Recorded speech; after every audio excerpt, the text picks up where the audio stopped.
kami ng ref ngayon kasi dun sa nilipatan naming bahay wala kaming ref. Yan sila oh. Nag-vlog ako. Mga tsaka. Eto mas tsaka yan. Mas tsaka yan. Punta kami sa Fairview Terraces. Tambay kami muna dito. Nihintay namin si Mama kasi bumili siya ng tinapay dun sa bread talk. Yan. Mas tubig. ice tubig. Inom ka dun sa ano. Naghanap si Kuya ng ice tubig. May fountain doon. Maghanap siya ng salamin niya yung tubig na lalabas dun sa fountain. Oh, may gumagalaw daw doon yung fountain. Yan, mas mahal kasi yung ref na nakita ko dun sa supermarket ng SM kaysa dun sa Pure Gold. Kaya dito kami sa Terraces, punta kami sa Pure Gold kasi baka meron din dun yung ref na gusto ko. Tsaka baka mas mura doon. Kakain kami. Vlogging.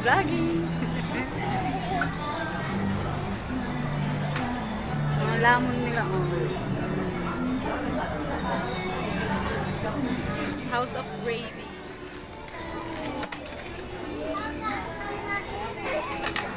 Oh, nagdede din. Nagutuman. Nainggit. May mag-dede?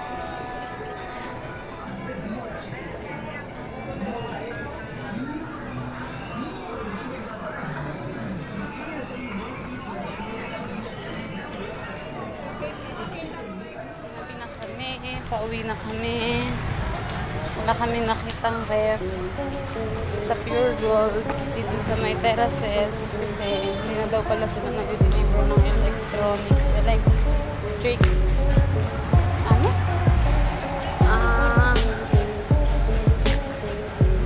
Basta kitchenware. Basta di na sila deliver ng ref.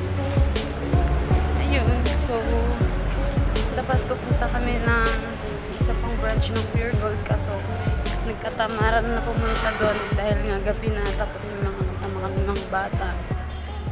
Punta kami ngayon ng Antipolo Bayan kasi diba sabi ko noon Wednesday punta kami ng other branch ng Pure Gold pero hindi na ako nakapag-video that time. Balik Tuesday pa lang nagpunta kami na ng Pure Gold. Tapos, Wednesday, umuwi na kami dito sa Antipolo. Then, Thursday, pumunta kami dyan sa may Royal, dyan sa Cogyo Gate 2, tsaka dyan sa may Emilio. Medyo nag-isip pa kami kung anong brand talaga yung kukunin namin, kung anong design, gano'n, kung anong size. Tapos, so, ngayon pupunta kami na.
Ligalig ng bola eh.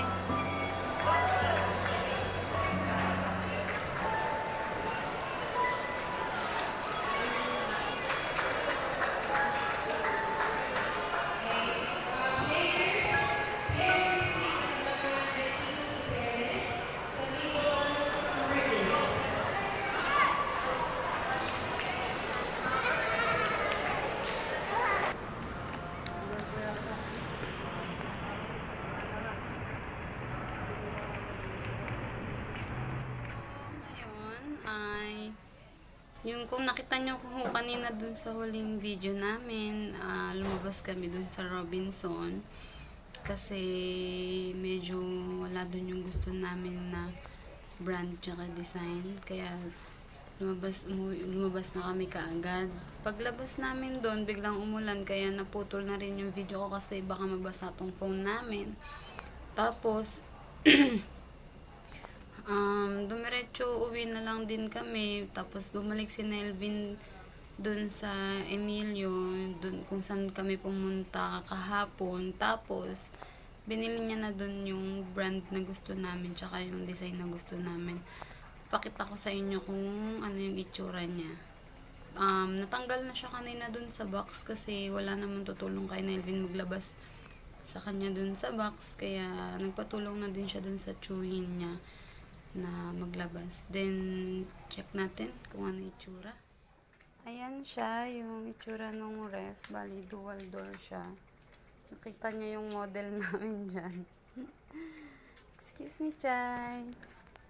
Bali, ito yung freezer niya. Sinaksak ko na siya kanina after, sabi ni Nelby, isaksak daw after 4 hours. Pero ginawa ko 7, bali, 6 hours. Ayan. So, ito yung freezer niya. May first floor, second floor, tapos meron siyang gawaan ng tube ice dito. Then, may sarili siyang, nakita na ako dito, may sarili siyang spinner. Mimi! Kung gano'ng kalakas siya.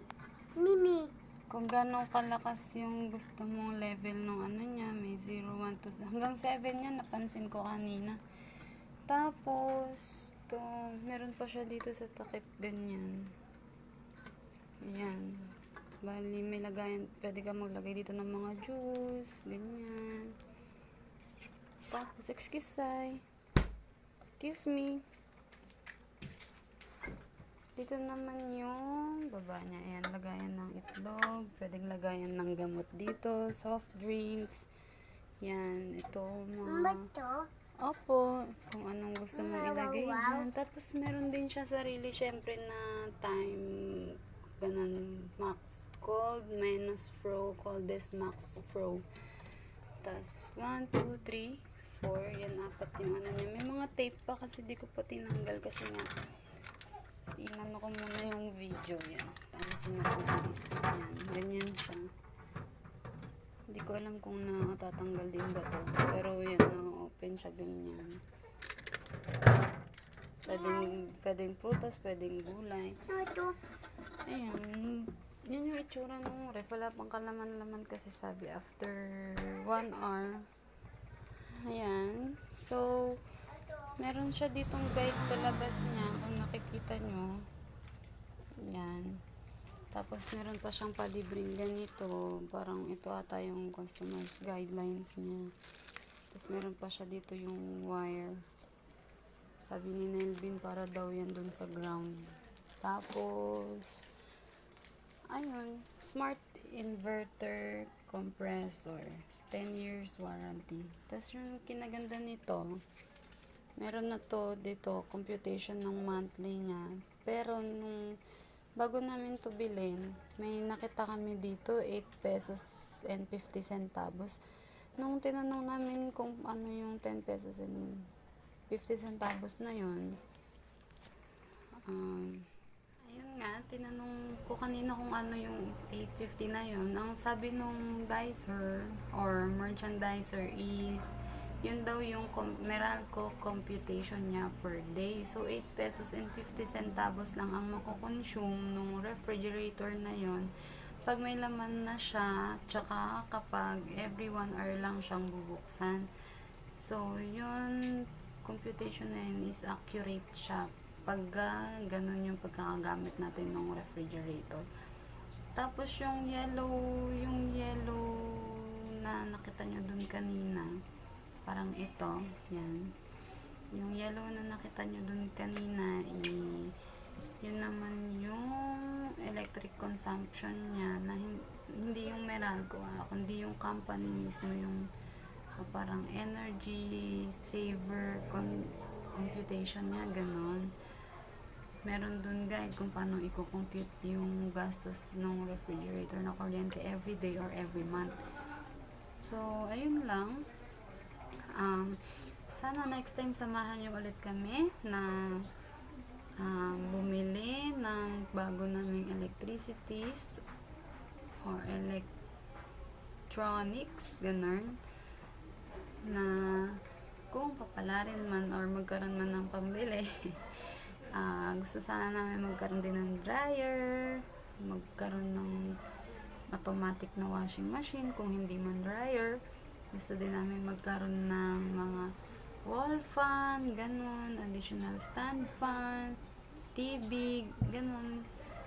Kasi, syempre, wala nga kami sariling gamit mula nung lumipat kami dito sa bahay. So, unti-untiin natin, samahan nyo kami na makabili ng mga ganong gamit. Syempre, then, gusto din nga namin nung magkaroon ng yung 4 na burner, ba tawag dun, o burner, tapos meron siya sa ilalim oven. Yun, syempre, isa-isa lang, kaya natin yan, diba? Inuna namin talaga yung ref kasi medyo malayo yung palengke dito, so, kailangan mag-stock kami ng gulay, isda, ganun, dun sa ref na nabili namin, para hindi araw-araw na namamasahe or pupunta pa ng palengke, ganun. Sayang din yung oras at pagod na igugugol pa sa araw-araw na pamamalengke, diba? So, ayan. Thank you so much sa panonood, guys. And sana samahan nyo ulit kami sa mga susunod pa namin mga video sa pagbili ng gamit and sa video na kung saan man kami makarating, 4. Yan. So, yun lang po. Say bye-bye, Sai. Bye! Bye-bye ka. Bye, kiss. Bye!